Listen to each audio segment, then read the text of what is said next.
instrumentals have to think about violin changing blows, the singer's breathing, and the same with wind instruments.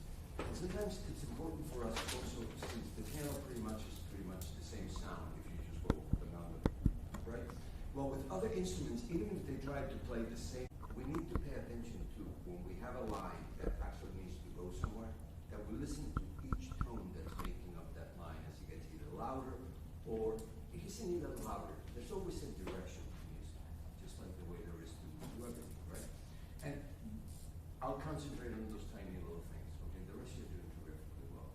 And maybe a couple of things with title, but we're very, very small. Okay? Look, we sometimes have to read things into the score and read enough about the composer and listen to other music he composed around the same period in order to gauge an idea about what both tempi, that marking of presto means to him at that time, and that marking of that first sforzando means to him. And sometimes we need to listen to other music around that time to kind of figure out where his head was at that time. Because for Beethoven, a presto at this stage of his life and a presto later were not the same tempo. Just like when you get older, your presto is going to be a lot different than it is right now. Believe me, I know, because my presto at your age was a lot different than it is at my age. Right? So, with that said, my recommendation in this first sforzando, okay, is to go after this sort of surprise that he wants. You notice that there's no crescendo.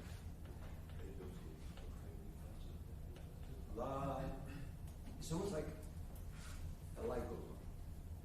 If played a little bit too loud or without voicing properly, it can sound not like a light going on, but it could sound perhaps like too many lights going on. And I'll tell you what we have to look forward to. Look at what happens later when he puts it with the juxtaposition of octaves. He makes the crescendo and he makes all the lights come on. So if we blow our cookies with that first sforzando, okay, later on it's not going to be that big a surprise. So my recommendation to you is keep us in suspense until that A, and just go. Don't go.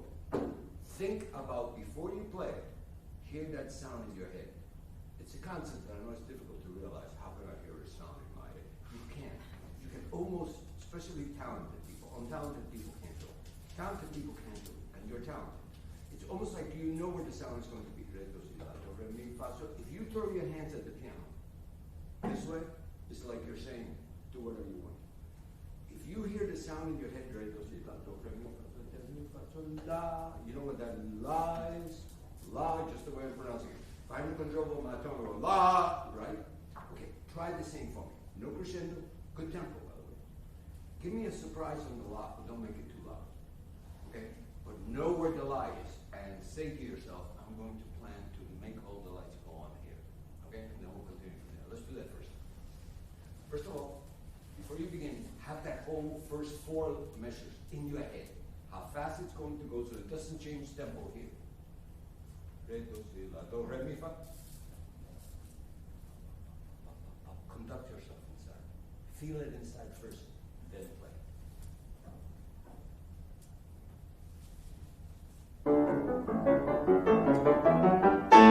Okay. You went this way. Did you feel control when you went this way? Did you say to yourself, how loud am I going to play?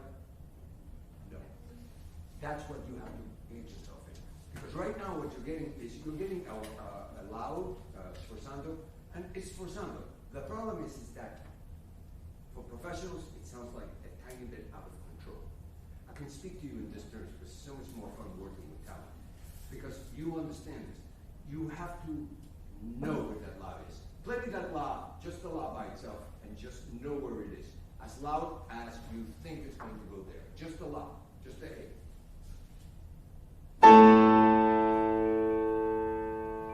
Did you hear it where you played it? Okay, now play it as part of the scale. You know, another thing that you're doing better now, you're voicing the top la. If, for me personally, it's still bordering on too loud. I think because you are used to hearing this sforzando as loud only.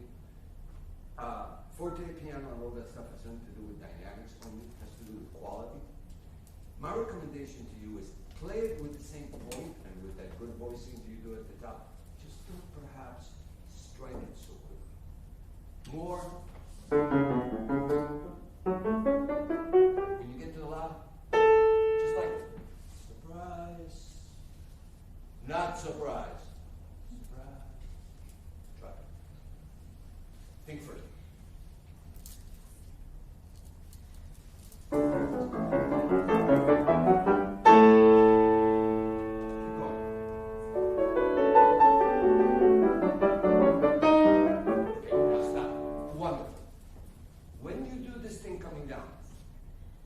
Coming out of this surprise, it is almost like that's the important thing, and this is like an aside that sort of adds to this. Not necessarily part of this, it's part of this because it's part of the sonata, but it's almost like another instrumentation, right? So, give it a direction. Don't just go da da da da pa pa da da da da pa pa pa da pa pa pa da da da pa pa. You know what's so funny about it? Is basically what he's telling us. He lands on the big A at first, and he keeps almost ringing it. Re do si la la la, re do si la la la, da di da da di da da da da. He found it so the root of the sonata. You understand? Try that one more time. Give it direction. You see that big phrase he has? Pa pa pa pa pa pa pa pa pa pa pa pa pa pa pa. Make it a long phrase. Hear each note, how it corresponds to the other. Just a moment.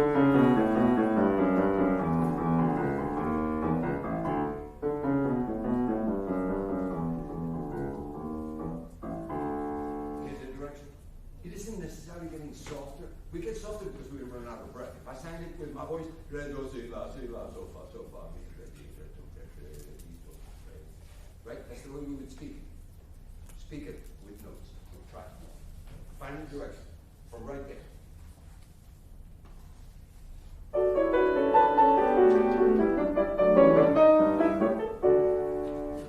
And then that way you close. And then you surprise everybody. Play the next part now. And the beautiful thing is we need to see his humor and we need to see his brilliance. What again do we have here? The A again. You know? It is not by chance.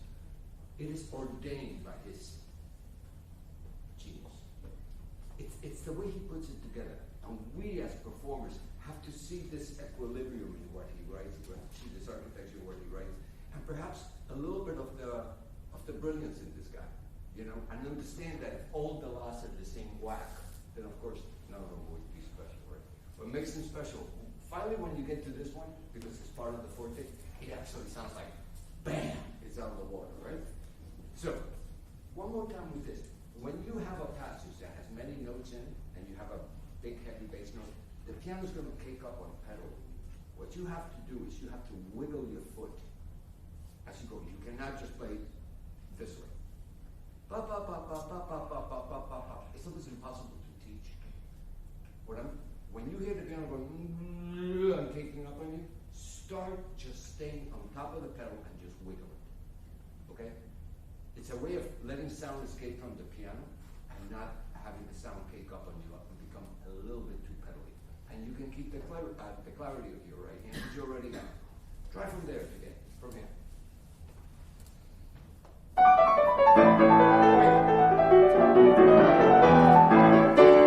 what's going to happen, you know, when we first learned this trick, and it's the trick that we have to learn eventually because we play in different halls, small, big, bright, dull pianos, is that what starts happening when you start doing it, if you feel like you're not coordinating, but as you go, what will happen is your ear will be the one that puts you together with this.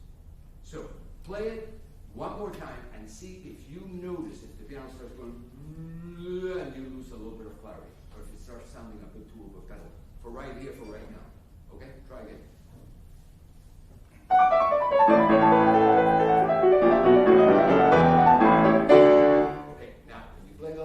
What are you going to do? You're going to what? Does it have for sound order? Or is it? No. Right now you're playing the and you play just finish it without the whack. One more time. Yes.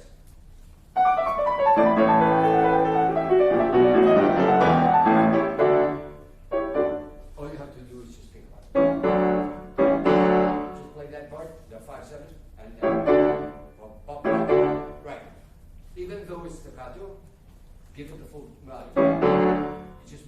not. That sounds like I speak and cut off my sentences at the end like this. You understand? I think Professor Posner is going to wake me up. This is the problem with master classes. I mean, we got through what? Two lines of the thing in a piece that took Beethoven perhaps 2 months to write. It's almost impossible to do. It would be a great opportunity to be able to share this stuff with you and for you to continue it. But you have such a wonderful teacher, I'm sure she's going to do it. But always remember that even though you play the piano, you have to consider breathing. You have to hear the sound inside of you. And just playing clean and fast and having a good technique does not mean all. You have to have the other stuff that perhaps we started to talk about. We're really so rudely cut short because of time. Okay? Terrifically talented. I wish you the very best of success. Do you listen to a lot of music? Yeah, when I have a chance. Do you listen to people play this piece? Yeah. How many people have you heard play this? Not a lot. I think the same people. How many? I think the same people mostly, so like. I change people. You know, here's some of the old guys way back when, even before me, old guy, way old guy, and then more recent old guys, and then somebody perhaps a little bit closer to your age. I think it's important to do it, not because you're going to imitate them, just to see the variety of interpretations that are possible. Yeah. And most of all, listen to your teacher. Congratulations.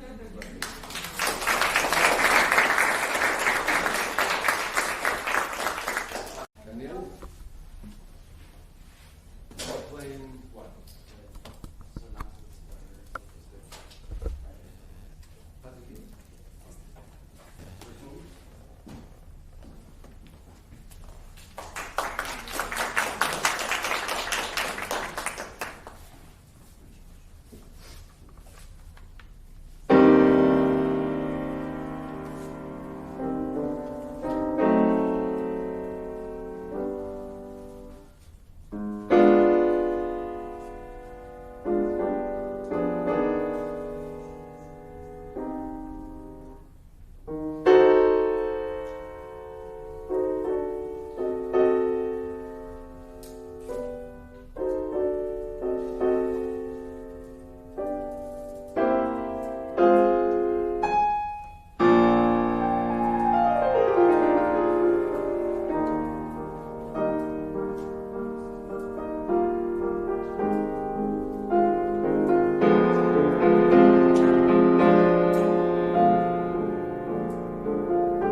chords in the piano.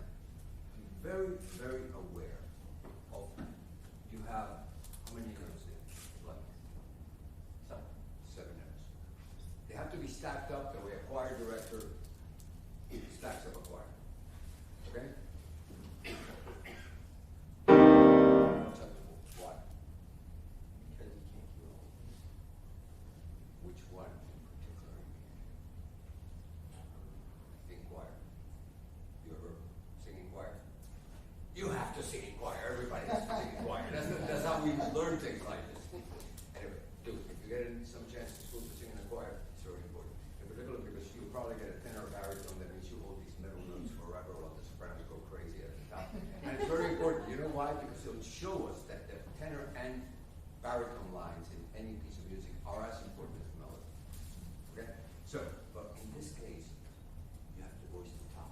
The way a choir director would voice the choir. So we know where we're coming from. Because if it's voiced towards the G, and then you play, then it sounds like going, sol, do, re, mi, re. Voice all your chords up. A simple exercise. Move a second, I'll show you. Just go to the piano. You know your progressions? 1, 6, 4, 5, 1, let's say. That's something that simple. Sit at the piano every morning, just go. I'm gonna go.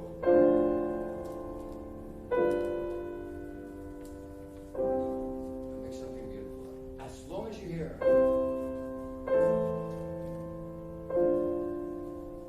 before you play. So that way, in other pieces you're going to play something more important. The opening of the Beethoven Fourth Concerto is extremely difficult to play because you play it right off the bat. If you don't have that sound in your ear, you'll play.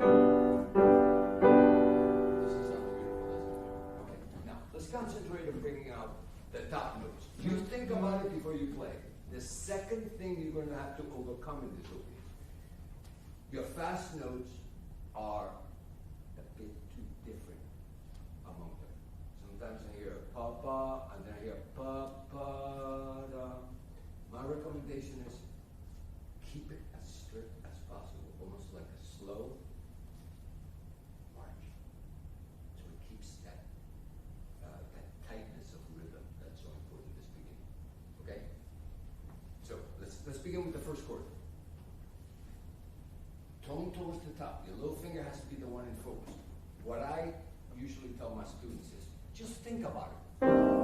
Usually if you think of that finger, it will come out. Now, there may be other things you need to think about as you go down, but just pretend that you have a soprano at the top who just shines through. Try the first chord. Think first, then play.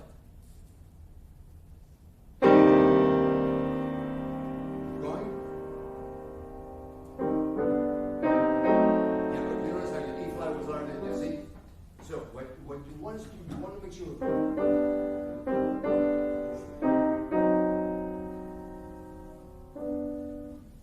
This fortepiano, it isn't like it's loud, it's just strong.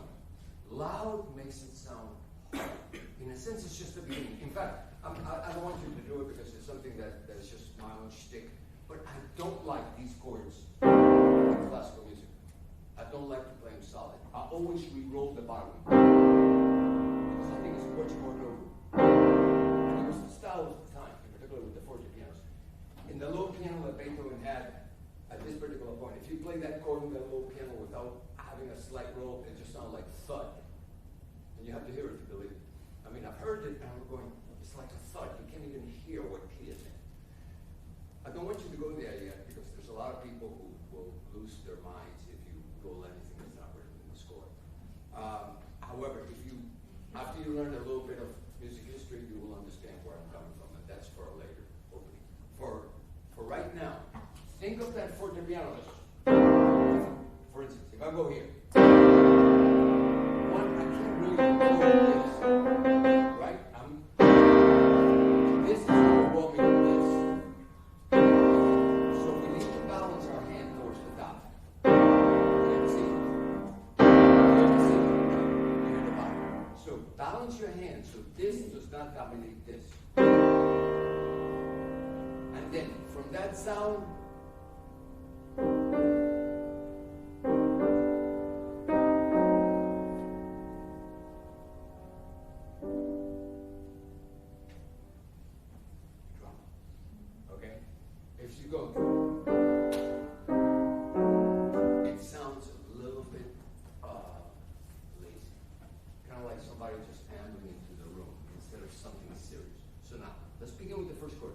get that right.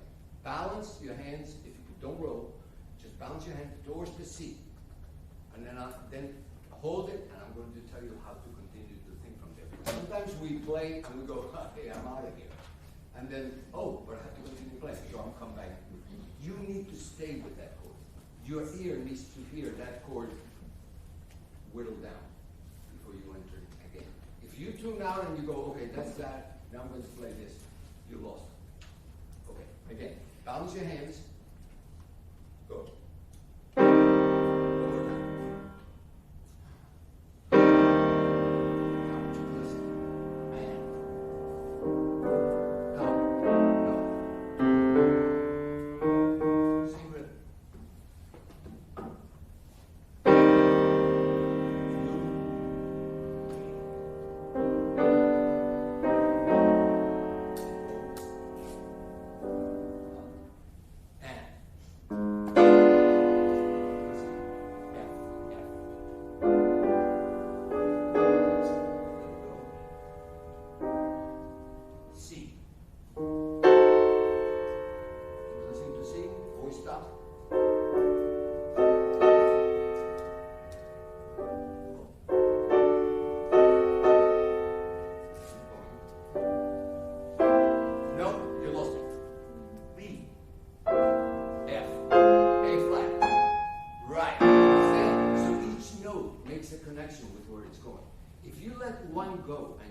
Concentrate on it.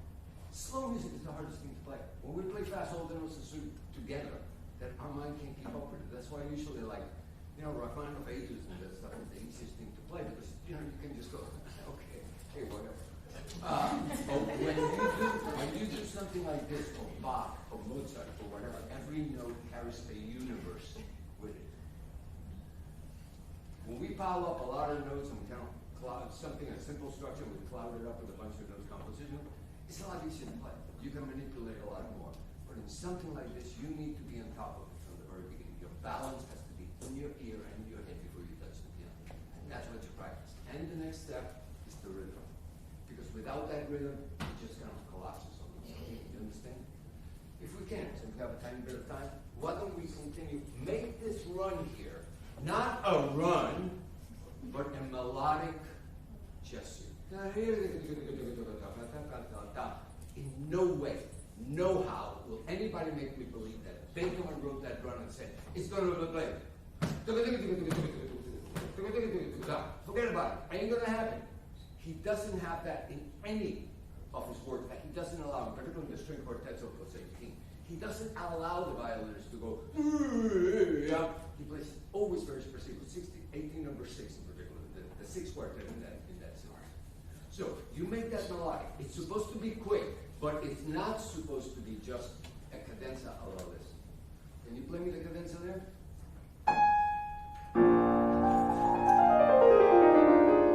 Yeah, whatever you know. Go ahead. Go.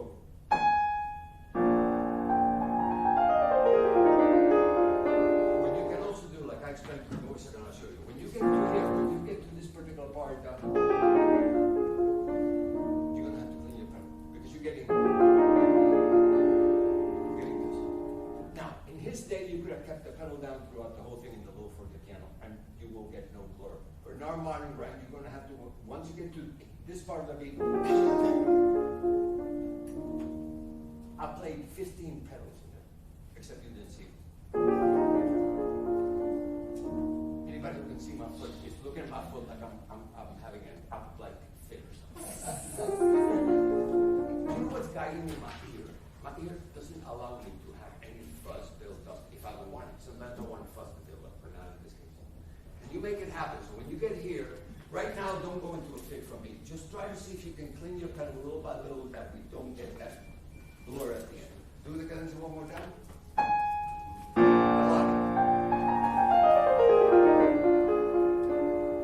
Good for you, and on the first try. Okay. Now, but that's what you go after. If you get it once, don't keep going. See if you can do it 2 times in a row. Okay? Then you go for 3 times in a row. Then you go for 4 times in a row. Until it becomes part of who you are. Because that pedaling that you use your 1,000 other pieces. See, that's technique.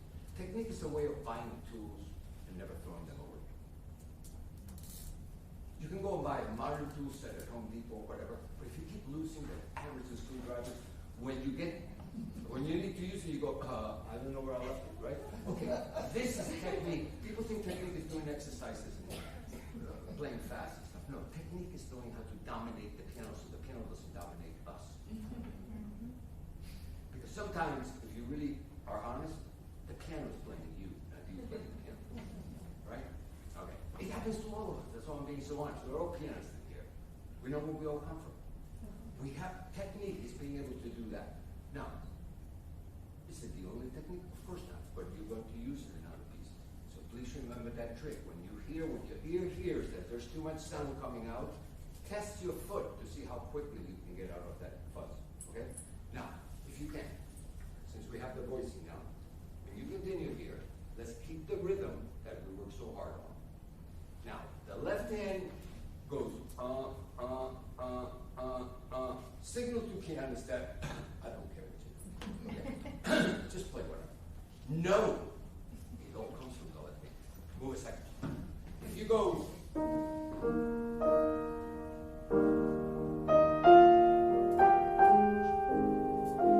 I'll play the melody just good. But my left hand sucked. So what does it do to the melody? Nothing.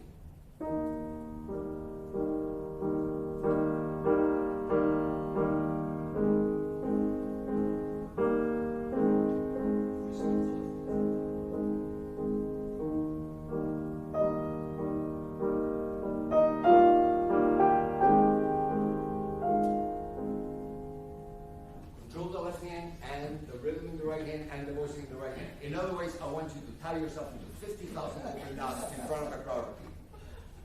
We're all pianists, so, this is the place to do it. What you don't want to do is in front of 2,000 people, okay? So, you might as well learn the trick now. Voicing, rhythm, and attention to your left hand. From right there, please. Pay attention. No, I don't hear the top.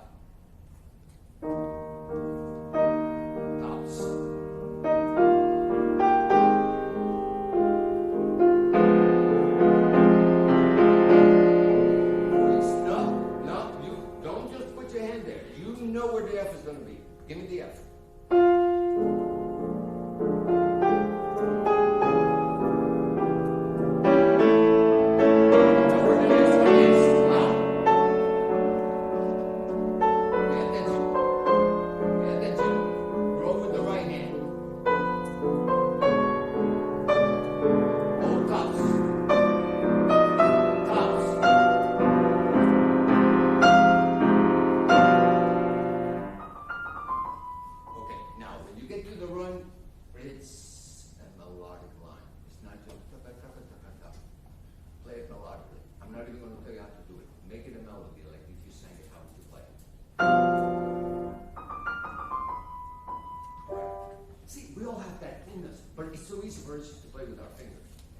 Sing it to yourself inside your mind, then play it, and you will find. I didn't tell you what to do, and you did it different. You go, that's correct. Why? It's not music. Right? Jesus Christ. The thing is, this is what you practice every day. Okay? You spend 2 hours practicing this week. I know it sounds like a lot. It'll fly by if it comes to it. And it's so worth it. It's so worth it. I can't do it. Every day of my life I have to pinch myself that I do this for a living. I'll be good to do it. Good luck.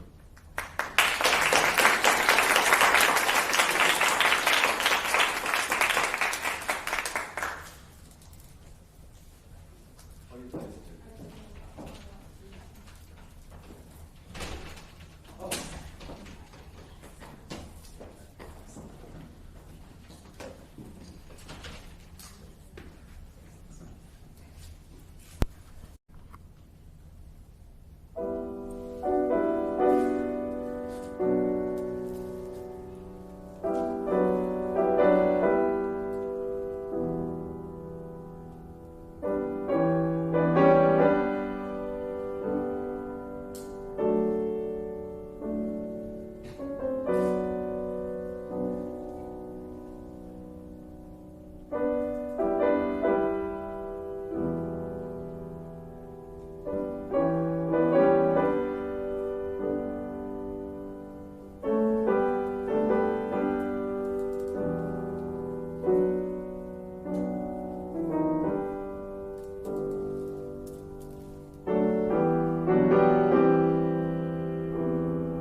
anything we do in chorale form that has a melody in it, concentrate on your tops. And I notice your teacher very nicely put voice melody. Okay? Don't be afraid of it. It's always better to have, if you're afraid of playing too loud, it's better that you chance, in particular when you're playing in a foreign piano like this that you're not used to, right? It's easier always to begin a little louder, and then if you notice, oh, okay, there's where the bottom of the piano is, then I can make a drop in dynamic for the next one, and nobody will notice. If you do it the opposite way, if you start too soft and then get loud, everybody notices. Okay? So, again, it is a matter, if you can, it is a matter of weighing your fingers.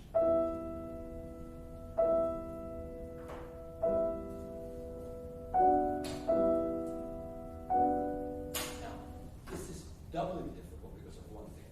There are two actors in this. This one, and then the amen crowd. Amen. Okay? Amen. So we have these two things happening. So you need to balance these two voices so they don't basically are inhabiting the same dynamic firmament. Okay? So make it happen. You're down. You can do this. Just concentrate. What you do is just lean towards your top. If the hand is firm, never hard, everything moves. But the best way to voice is never to voice with a weak bridge. A weak bridge doesn't offer us anything except an inability to feel the tip of our finger. It is almost like if we have a firm bridge, the way we would turn the page, let's say, right? We can't do it if our hand is too loose. It's the same with playing the piano. Have a nice firm, you know, if you have a good set of hands on you, have a nice firm bridge and always know where that top note is. Playing the first chord as beautiful as you think you can play. Just the first chord. Try it. You're getting there. What if I just turn you just a little bit more this way? Try it. I think that's what you did. See, what happens is, this is what we need to practice. All our hands are different. So what works for you is not going to probably work for me. Why? Because we're different. We have different musculature. So what you have to do is when you practice this, again, technique, you know that you will voice better with the third finger if your elbow slightly in and you slightly pronated. Pronated means you're slightly bent that way, right? And as I'm noticing when I play these type of things, I'm noticing that I'm a little bit sort of like going down with my wrist. That's for me physically the most comfortable. I could probably do it this way if I really kill myself, but it's not very attractive to the audience to show my armpit, you know? So this, to me, always produces a very nice sound. It seems that that works for you too.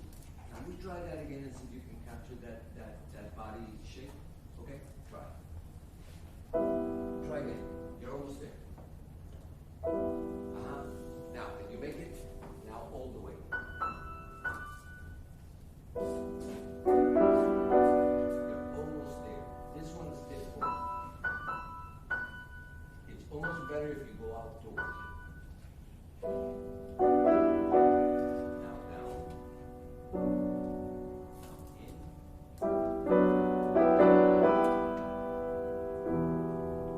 One top note.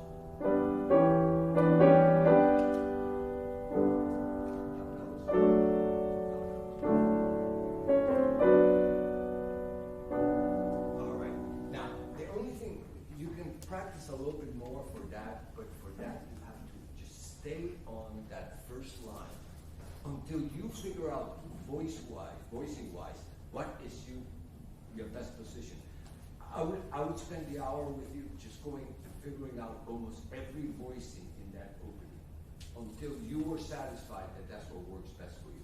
Then the repetition business that happens afterward, it's just a matter of learning it up here, and most importantly, tactile for our hands. But unfortunately, it's not a piece that can be played any other way because everyone can hear that it's not voiced correctly, and it doesn't create the same effect. It has a more, move a second, I'll show you. It creates a more sort of hopeful. If I did.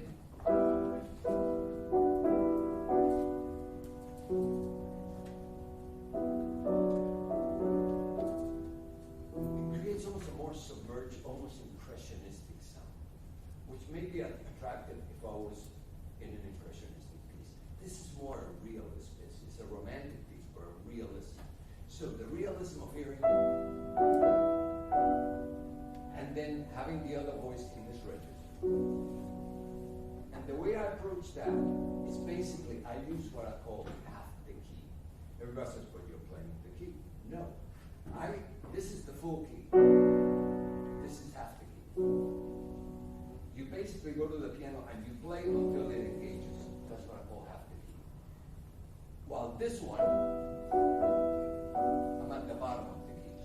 To get that secondary voice, I play off the key, half the key. Half the key. The reason I said amen after that, I always imagine this opening as a preacher preaching. And the whole congregation, they go to like, what is that? Amen. Okay? And it kind of puts it in human terms for me. Okay? You can add whatever color you want there, but that melody has to be heard. Okay? We try one more time to see if you make it happen. Come on. And you're not going to succeed like that. If you succeed once, just go, great, I did it once. But again, like I told you, twice, third time. Okay. Come on, you can do it. Think about it. What? You want also maybe a problem. Could you let me see what you're doing with your foot as you're doing this? Yeah, you know what I recommend you move slowly. Let me make sure I'm telling you correctly. What I do, I think, is I pedal them all. Because I don't like this. Because when I come back, it's already caked up and I can't hear it. So what I do is full pedal, half, half.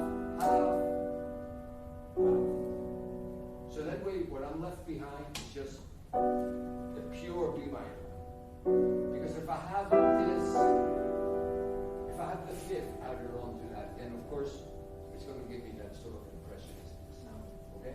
So, what I mean by half pedal is a quick pedal. You play, and then you go pedal, pedal, pedal, full pedal. You let it here first, and then you press down. It's not easy, though. It isn't like if you can't get it the first time, don't lose any sleep over it. You just keep playing until you hear it. Try one more time. Voice, voice, voice, voice.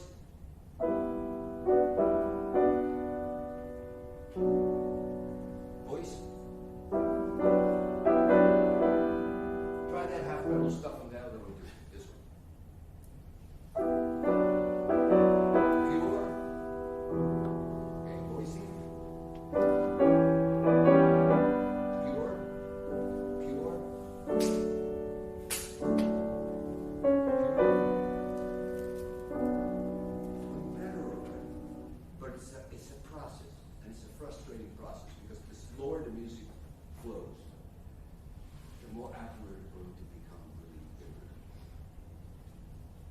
Nothing worse than practice slowly. It's literally like watching paint dry. But again, what you're going to use there, you're going to be using the Beethoven Sonata. You're going to be using the second movement of Sonata. You're going to be using Chopin novels. Okay? Now, this is going to be a hurry throw at you, but there's a better way of playing this. Wait a second, I'll show you at the best I can. When you have this, do not go up with the left hand.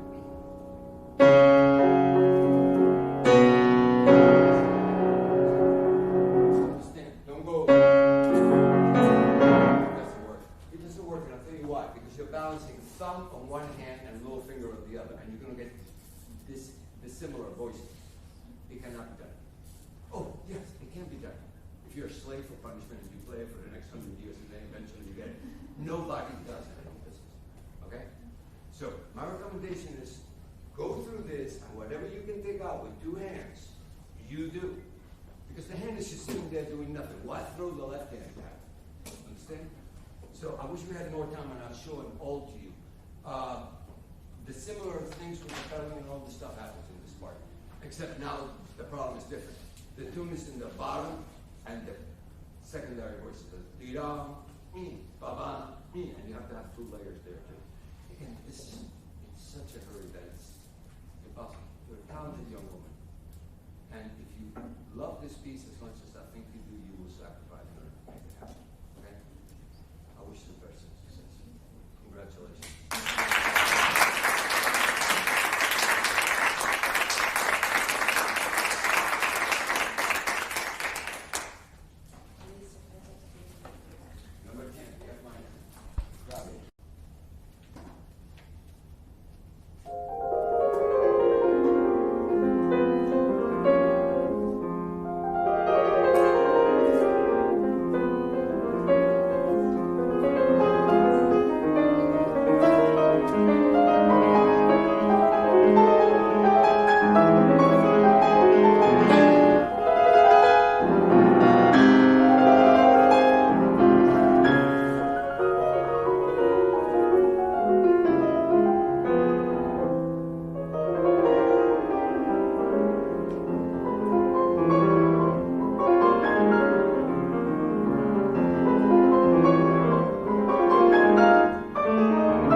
You play it extremely well. And if I have anything to be of any help with, you need to listen a little bit closer, particularly when you have pure chord to pure chord, that you clear out that other chord before you play the next chord. And the only way to really do is to listen very sharp. And again, some pianos, some Paul will release right away, some of them will last over. So if you go, let's say, do, fa, okay, make sure you do, if you play a do, fa, just a regular do, fa, only two chords. Right? So what you have to do is, you have a chord, you just right there. If you pedal too quick on the fa, clear out in your ear. You need a full pedal. You need the piano to ring away the C, to hear the F, and then put down the pedal. Pedal on it. It's going to catch a little bit of the C. It's just a natural reaction from the piano. So, at the very opening, even though let's write this pedal, be very half-pedally about it, because the register lends itself more to that. What's happening is that you're so clean. The problem is sometimes you get a little muddy because you're pedaling all the way down. Pedal a little bit more superficial, meaning you half-pedal. Okay? This was terrific. You voiced, the first thing I thought I would need to talk to you about is to voice all these things coming down. Fantastic. Beautiful. Professional level. Now, continue professional level here. Did you feel it a little bit like that? Kind of like, that type of thing, right? It's almost like a yearning. It's almost like the important part of this phrase doesn't get started right away. Again. And finally, he gets it to you. Yo, te quiero. It's almost in the words. You know what I mean? Two short exclamations and then the phrase. That's the way you have to phrase it. So you want to save your main part of your phrasing to that one. Don't blow it in the beginning. Because it's yo. You know what I mean? Right, it's speech. Okay? Can we go from there? Forget the beginning. Is it possible? Think of the pedal. Hear your harmonies clearly and shape it. Go ahead.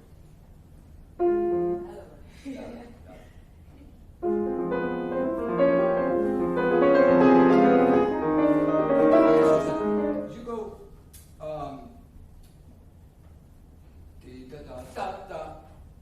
make the triplet. The reason the triplet ices it is to make it smooth, not to make it is to give it a sort of rhythmless. If you gave it the da da da, you make it very square. Is then yo te quiero. You understand? Then it makes it a little bit mechanical. Can you keep it the triplet figure? Try.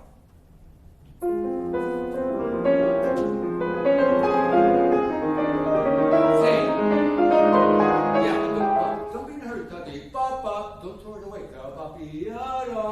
You know how singers go, they take time going up. You do the same as the piano. Don't play it mechanically because it will always sound mechanical. It's almost like you have to breathe that top note before you play. Can you play from there from the first one? Si, do, re, do, si, re, do, la, fa. Dale.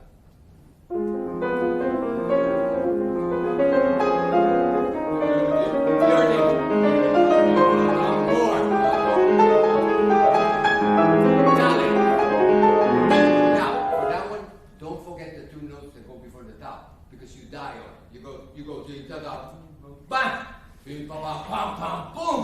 That's the one that sets you up. Can you play the last one from? Great. And now what you're getting is layers of excitement. You're pronouncing the same words, typical like bad Italian opera type of thing. Okay? But they keep repeating the words, but it's so beautiful, that the melody keeps changing. That you don't care that the actual text is cut out, right? In this case, it's really quite yearning. It's for you to keep that yearning and to control it as it grows until that final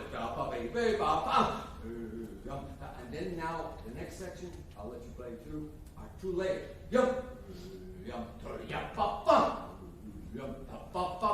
It's like two different things happening. Okay? And your fingers are so clean, I want to hear every note over that. Okay?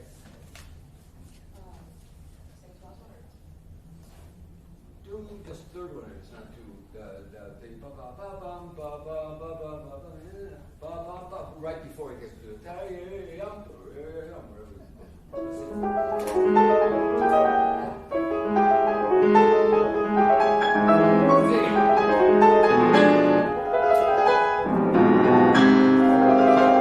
me give you a little trick. The trick to cleaning that run up is at the last minute, you let go of the pedal at the very top. You go pedal, let go, let go. Try it and keep running. Keep that synchronized into it.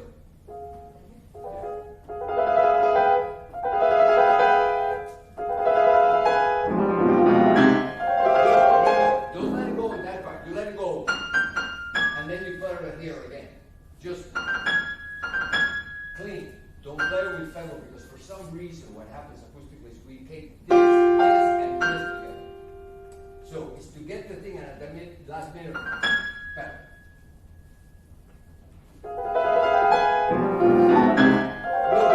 Pedal on the top note. Pedal on the top note, briefly.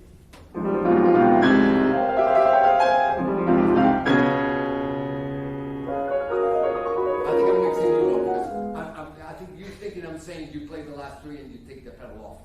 You take the pedal off at the very top. It's a trick invented, I don't know, I think it was Michelangelo who first did it, but Martha Argerich does it probably better than anybody. She plays the first take to the Chopin and she goes full pedal all the way up. And when she gets to the very last 2 or 3 notes of the top, she lets the pedal go and she puts it back down again. So you always hear this at the top. And you always hear this clarity at the top. That run, by its very nature, when it begins down here, it takes up too much. So when you get to the end, you never really hear. You never hear the last 3 notes. You need a very fast pedal on the last fa, sol, fa, and then off there, and then a very quick pedal on the la to connect it to the bottom. Off, down. Off, down is the trick. Try just that. Off, down. Yeah, fa, sol, fa. Huh? Yes, please. What you want is this to be off. And then pedal here. Off. That. So you hear. Now, do it slow. Right. Now a little faster. And up. Pedal down with the. Right, exactly. You will always hear fa sol la at the top. It makes you sound 10 times more brilliant, especially if you do it in the tempo. But don't try to do it without practicing it slow until you get it to really work. Because by letting the pedal off in the last one, you blow your cookies, meaning it doesn't work. So it has to be that finite thing. I'm just giving you just professional tricks. But in order to go there, you have to kill yourself in making it work. Because to make it work halfway makes it sound like a mistake. Okay? Now, keep that mood at the very beginning. Okay? Keep that present mood of that yearning of the melody. Okay? When you do the first one,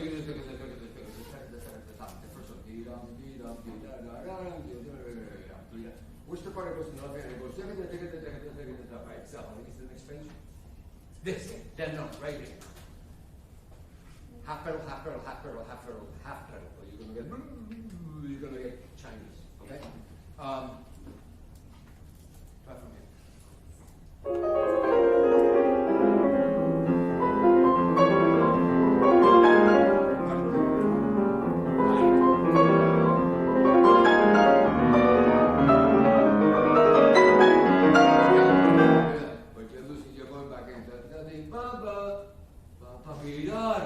The second note of the triplet, the third note of the triplet, excuse me, is a resolution almost of the second one.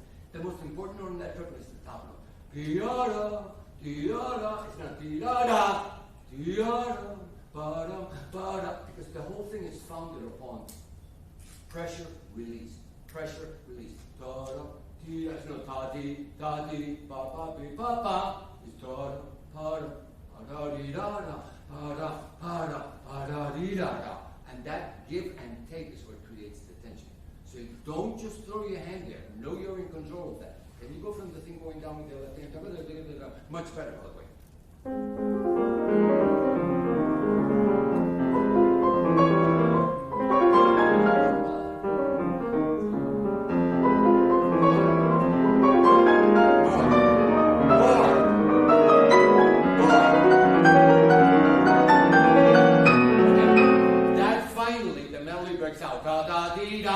pa bam, pa dee da, and then under. Dee da dee da da. It's Italian opera. That is great. You understand? You need to keep that. Do one more time. I know our time is running out, and well, this is very exciting. I love this piece here. Yes, if you can, when you go, when you lead right before this, lead with this. Dee-dum, ba-bam. Go.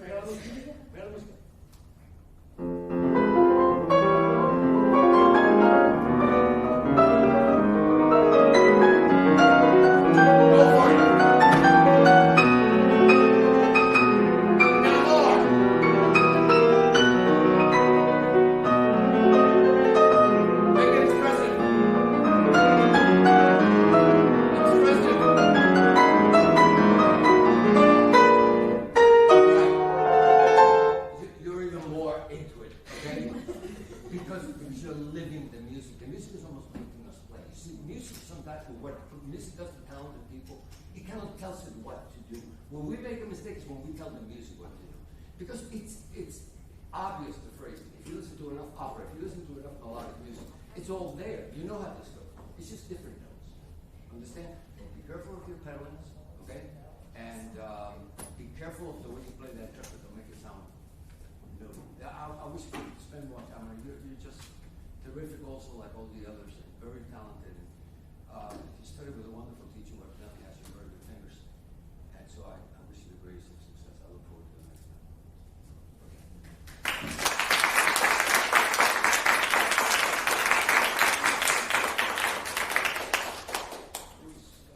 Oh, my darling, welcome. No time no see. We just saw each other yesterday. I have two of them. One's good. Oh, we never know with Chopin because he changed his mind. Yeah. Every time he published in Germany, it was one thing. He published in France, another thing.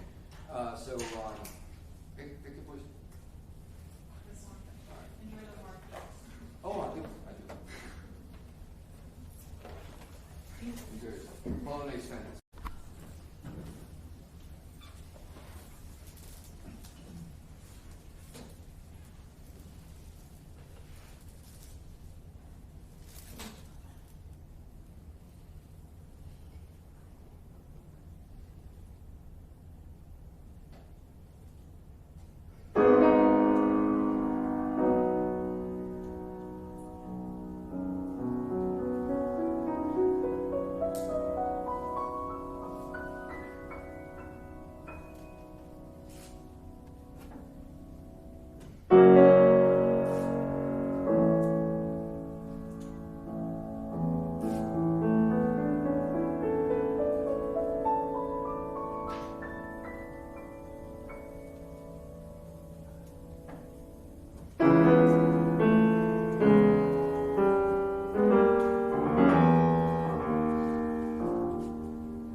starting with the pedal down, clearing it on the E flat, and then playing the next chord. I know it doesn't go kosher with Chopin.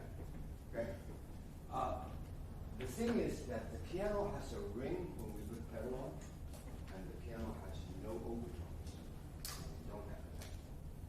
If you start the first chord without pedal, you start with a naked piano, meaning all you're going to get is that A flat minor chord. The minute you put the pedal down on E flat, the piano all of a sudden is going to go ta-da, and it's going to grow on you. You're better off, I think, and again, this is marking, to start with the pedal and go pedal down. Pa-da, clear on the E flat, put the pedal back down on the E flat as you hold it, and go. Because what you're thinking is da-da, pa. The second chord is weaker than the first chord, you're leading to the second chord. Seems illogical to lead to the second chord because I'll tell you why, the piano dies, the piano doesn't crescendo, right? So in reality, it almost seems logical that stress by Chopin is on the chord that is unstable, not that the chord is stable. Then he colors the stable chord by adding all these overtones on top. Okay? What you can also do with the overtones on top, and you do, very good throughout. Okay? We're talking navel width here. Okay? We're not talking anything big. Make sure that you know exactly where those notes are. Now, you notice something about this piano that I noticed more so now, is that this B flat and this C are different voices. You notice how sharp this is and this one. So, right. So what you have to do as a professional, man, you're almost there. What you have to do is, if you hear that B flat come out a bit too much, bring out the C right. Dee da dee da dee da da. Then, with that warning, you plunk down the soft pedal for your second one. And you ease up with the E flat and you play the C. That's normal. That's a trick for another time. Okay? But meaning, these are things we have to react to the way, let's say, a pilot reacts to having a windstorm come over him at first in order to balance the plane. Okay? That's what we're dealing with basically with this thing. Try just for the heck of it. Pedal down from the first one. And you will hear that there is more of an overtone series immediately rises. Right now what you're getting is when, instead of just try it, just for the heck of it. You have the pedal down so you hear my overtones, right? I wish people would listen. Put the pedal down. Incredible. That's what's available to us. Try it. Put the pedal down, clear this mess first, and then put the pedal down, and then clear on the E flat. Go ahead. No, do this. Da-da, clear, put it back down. So you don't get the E flat as part of the chord, is what I'm trying to avoid. Because you notice what he writes is the E flat as the resolution of this. Now, we don't want this anymore. You have to play it here.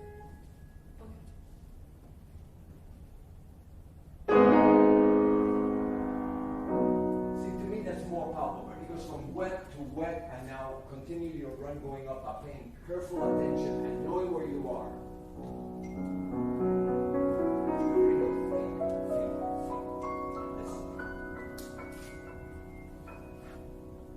Let us feel and enjoy it.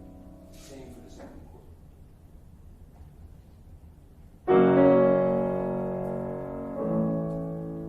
Think every note.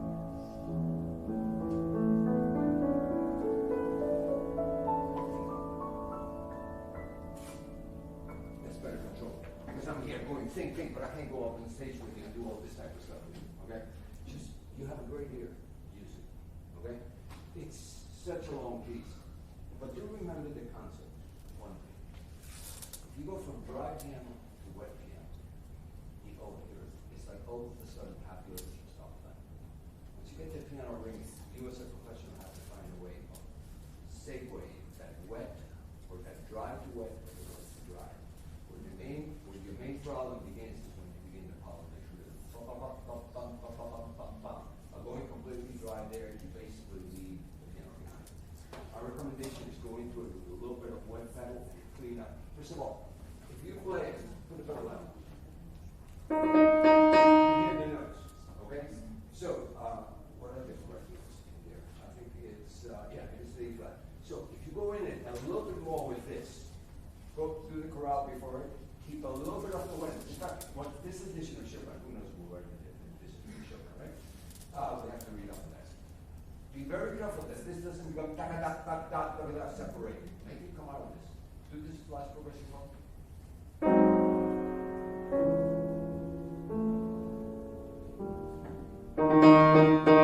Right, but then you clear really fast here. So you're going da-da-da-da-da-da-da-da-da. You're going from wet to dry, like immediately. You're going to have to fiddle with your foot a little bit more, not to let the piano completely go dry on you right after that. Because right now you're getting like two different percussion sections. You're not consistent. It has to stay the same. But I know we want to make it a minuet to bring in the tune. Great, but you can't do it by just dropping the pedal out. You have to do it more slowly. Whether you wiggle your foot depending on your instrument, whether you half pedal it, I don't care. But you just cannot go from wet to dry so soon. Unless sometimes we want that effect. Impressionistic music in particular sometimes works really well that way. Romantic music doesn't necessarily work that way very well. Okay? Can you begin that? You give me the chorale again. Dee da da da.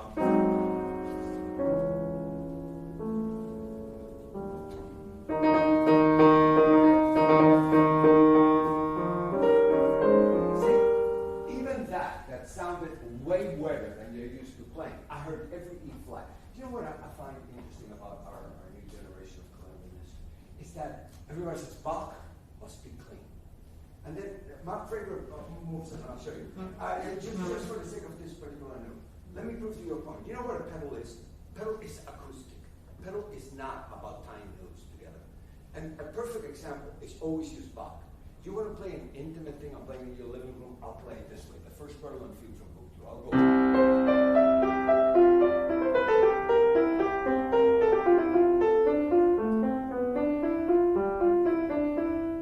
No, but I want to play it for you in a little bit larger space, but for you to hear every single one of these notes, I'll play it this way.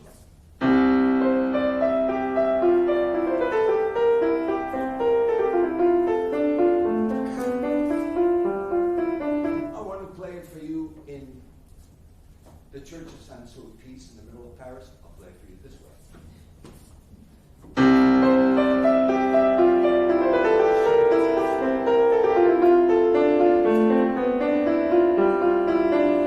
Now, tell me, did you hear every note I played? Right. All you heard was the added pedal. The problem with our society now is we hear that added pedal and we immediately go, no.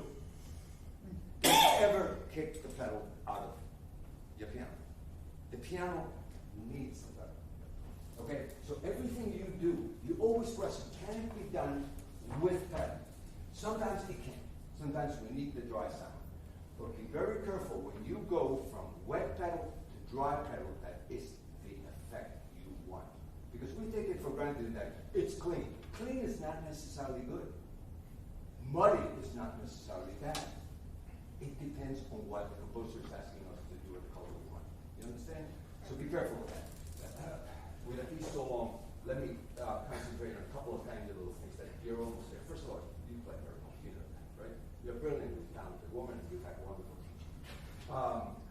When you get to the tune with that accompaniment in the left hand, I was just looking at it in the middle section. You know which one I'm talking about? You have Here, maybe? yeah, yes, da da dee da dee da dee da. Great. Now, play it for me with the professionalism that I know you have in every bone in your body by making that left hand every single chord. The left hand right now is just sitting there like sometimes engaged, sometimes just out to lunch. Can you engage it the way you engage it? Because you're over there with the note. Can you be over there with your left hand? That's like leaving the band behind. That's like the singer trying to sing something expressing the band's talking to each other. Okay? Shake your left hand. Can you play the left hand by itself? Right there. No, you know that. Come on, give me a great chord. Thank you. Okay, stop. So, here it is. Talented people, you never settle for the other. If you ever hear the other one, you go, I'm sorry, it's just not acceptable. And you stop, you put your hands down, and then you get in the mood, and then you press. That's the way your melody's going to sound more beautiful when you bring it. That's sort of what they do. You grow with the tune, you grow a little bit with the accompaniment. You can't beat the accompaniment in the same dynamic. It doesn't work that way on the piano. Okay? Now, with that epiphany in mind? When you play this middle section again, right there. This business. With paying attention to the left hand.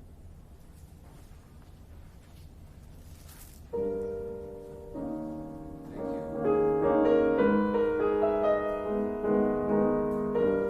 What you do when you hear the piano, you notice that da-dee-da-dee-dee-dee, the overtone surge kind of kick up a little bit, only do-dee-do-dee-dee.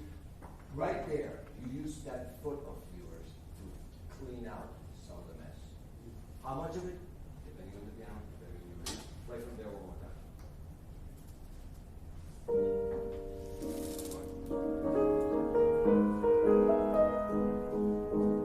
Right, and that way you basically do this without going snap. Okay? But what's winning right now is the beauty of your left hand that's making your right hand sound even more expressive than you already feel. Please don't leave that behind. We leave too many left hands to chance. And we pay the price for it. We listen to the performance, you're going, where's my left hand? Okay? Don't do that. You're too good for that. Okay. If you can you go from... In fact, what are you going to do? Okay. Shaping your left hand as well as you do. No. Pay attention to, after the initial one, you pay attention to the other ones that continue. Don't just play. Are you playing with a firm bridge? Are you playing firm here? Another thing. Right. Make sure that's firm, meaning that whatever you get, it's going to be the same. Don't let it go and then retrace. Keep it. And that doesn't mean being tight. And not just descend the bridge, because we lose touch with the piano when we get out of the keyboard. The better you can push. I rarely get up off the key. I just don't see any need for it, because the piano will repeat the minute you get there. There's no need for it. Right.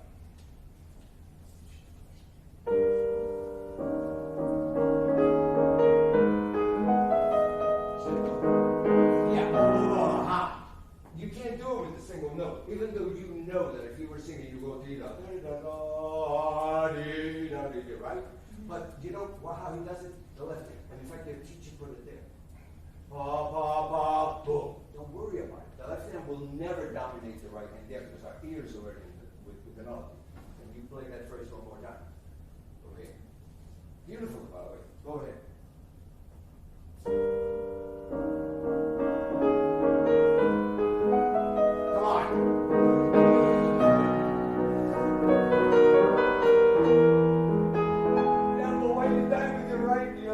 Your left hand is singing so gorgeously, and your left hand is going,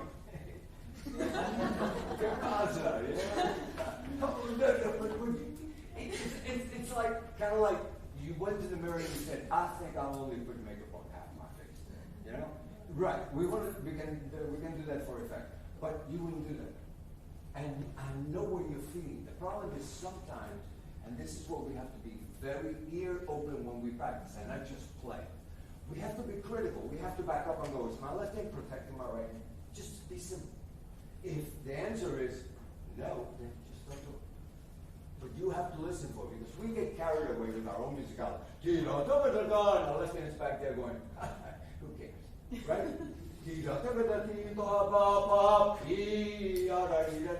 One more time. You're almost there. Come on.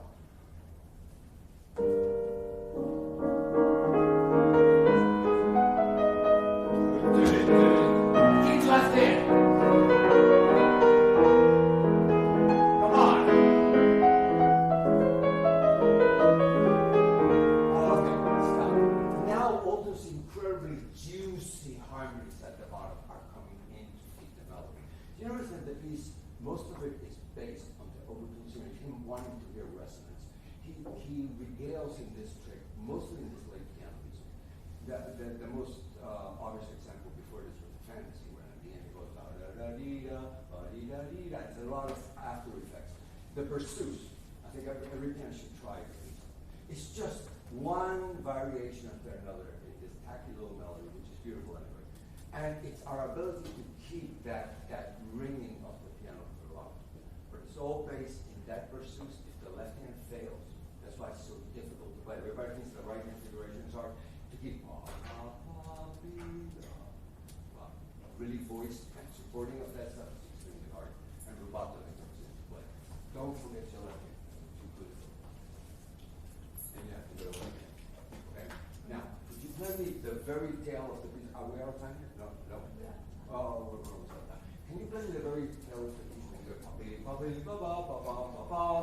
The octaves? Yeah, right towards the end, right when the chorus begins. Oh, the start of the chorus. Is that okay? Go. I know you're worried about not losing your right hand, but that left hand has a great tune to it. Yes, we need to balance, but you can't submerge it. And you're going to be a little bit pickier with your foot about doing this. Where you're going to get you're going to get this sort of clearing. Constantly keep moving your foot. Go. I'm going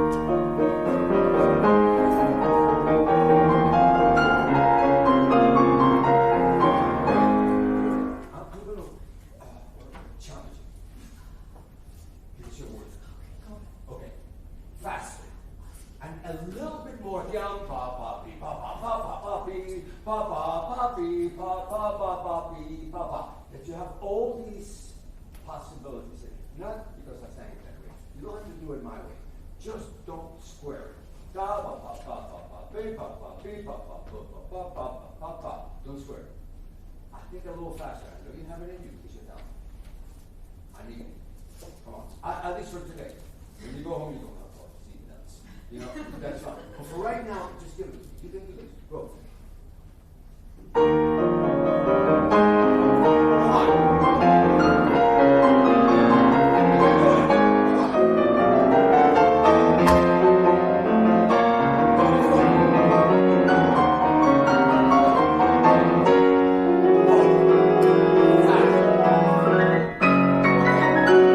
Word of advice. On this piano, don't let the pedal go at the very top because it sounds like you missed the last three notes. Run it into it. It will sound slightly muddy at first, but it moves away from it so fast because of the accent, nobody's going to hear it. Do the run. No, don't let the pedal go. Don't let it go. Trust me on this. Just play it with the same pedal, and then after you play, you immediately adjust. Not before, because right now you're getting you have a hole. Try again.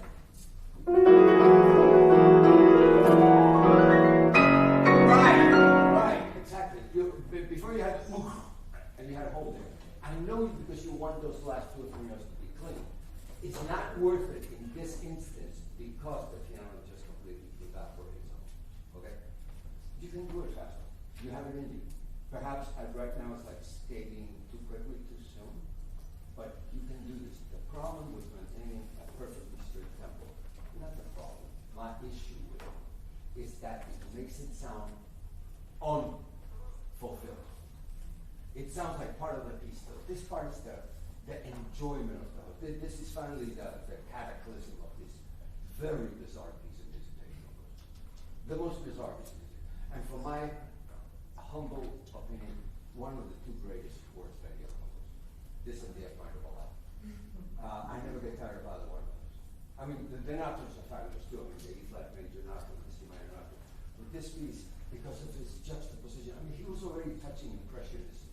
You know, he was already in many ways even touching contemporary music in a little bit of the way. The structural squareness of some of the stuff that he does on purpose. Yet he recognizes his roots and pays homage to them. But it's our ability. But this part to me has to be a glorious sort of exclamation of. How many more words did you write after this? That's a good thing. For an A, how many more words did Schubert? Not many. Okay, B plus maybe. You, look at it. It'll look like me. I'm not going to give you the answer. You guys have too many answers. In the old days, we gave the answer because we had to go to a library and look it up in the art catalog. But now you guys go Google. Last word of Schubert. You'll be surprised at his last word. But anyway, this is